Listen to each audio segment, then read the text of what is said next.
হরে কৃষ্ণ। রাধে রাধে বন্ধুরা, গিরিধারী গোপাল সোনা চ্যানেলে তোমাদের সবাইকে সুস্বাগতম। তোমরা সবাই কেমন আছো? আশা করি তোমরা সবাই ভালো আছো গোপাল সোনার কৃপায়। আর তোমাদের গোপাল সোনাও অনেক অনেক ভালো আছে। আজকে মঙ্গলবার, এখন গোপু সোনার সেবা হয়ে গেছে। চলো গোপু সোনার জন্য আজকে সকালবেলা সিমুই বানিয়েছি, সিমুই ভোগ লাগিয়েছি, তোমাদেরকে প্রসাদ দর্শন করাই আর গোপু সোনার শৃঙ্গার দর্শন করাই। এই যে গোপু সোনার প্রসাদ, আজকে সিমুই করেছি দুধ দিয়ে। আর গোপু সোনাকে দর্শন করো।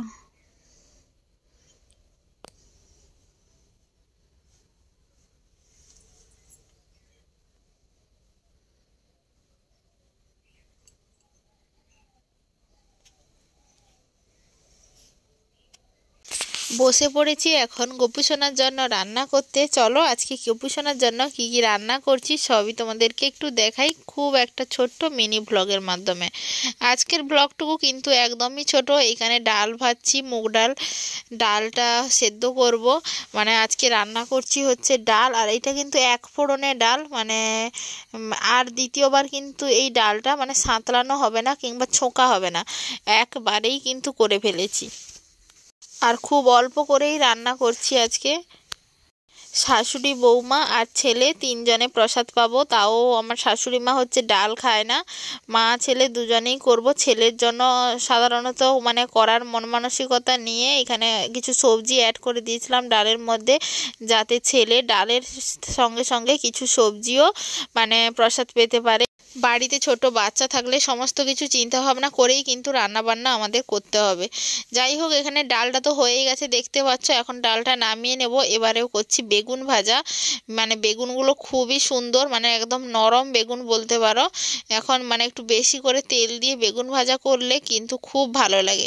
যাই হোক, একটু সুন্দর সুন্দর প্রসাদ রান্না করলে কিন্তু বাড়ির সবাই কিন্তু খুব শান্তি ভরে খেতেও পারবে। এইখানে ওল ছিল, ওল ভাজা করছিলাম। অনেকগুলোই বেশ ওল সেদ্ধ করেছিলাম, ভাজা করছি। ওলটা বেশি করেই বানিয়েছিলাম, কারণ অনেক দিন ধরেই আছে, যেহেতু শেষ তো করতে হবে। আর ওলটা যেহেতু অনেক বড় ছিল, মায়েদের ঘরে দিয়েছিল। আজকে খুব সুন্দর করে একটু তেল দিয়ে ভালো করেই রান্না করছি। আর ডুবো তেলে একটু ভাজলে, মানে ডুবো তেল ঠিক নয়, কিন্তু ওই একটু বেশি তেলেই রান্নাটা করেছি। এখানে কাঁচকলা ভাজা করেছি। বিশেষ করে মা হচ্ছে এই ভাজা খেতে খুব ভালোবাসে, যদিও এগুলো শরীরের জন্য ভালো নয়, কিন্তু মা একটু ভাজা পোড়া খেতেই বেশি ভালোবাসে। আমাদের ঘরে আগে আগে খুবই হতো। আর এইখানে একদম সরু সরু করে আলু, উচ্ছা, বেগুন সরু সরু করে বানিয়েছি। এই সরু সরু করে এরকম আলু, উচ্ছা, বেগুন বানিয়ে যদি চচ্চড়ি করা যায় খুব ভালো লাগে। মানে তেল দিয়ে সর্ষে আর জিরে বাটা দিয়ে করলে খেতে কিন্তু খুব সুস্বাদু হয়। একবার বানিয়ে দেখতে পারো। আমার তো বড্ড বেশি ভালো লাগে। এইটা আমার মা বানাতো, এত ভালো লাগতো। মাকে বলতাম যে তুমি কি দিয়ে বানিয়েছো, মা বলতো শুধু জিরে বাটা দিয়ে। যাই হোক, ভাজাভাজি রান্না বান্না পুরোপুরি কমপ্লিট। আজকে এই ছিল গোপু সোনার ভোগ। গোপু সোনার ভোগের থালাটা কত সুন্দর দেখতে লাগছে, তাই না? এই রকম সাজিয়ে গুছিয়ে ভগবানকে ভোগ লাগালে মনটাও অনেকটা শান্তি, আর চোখের তৃপ্তি তো আর বলারই নয়। যাই হোক, আজকে ভিডিওটা বেশি বড় করছি না। এই মিনি ব্লগটা তোমাদের কেমন লাগলো অবশ্যই কমেন্ট করে জানিও।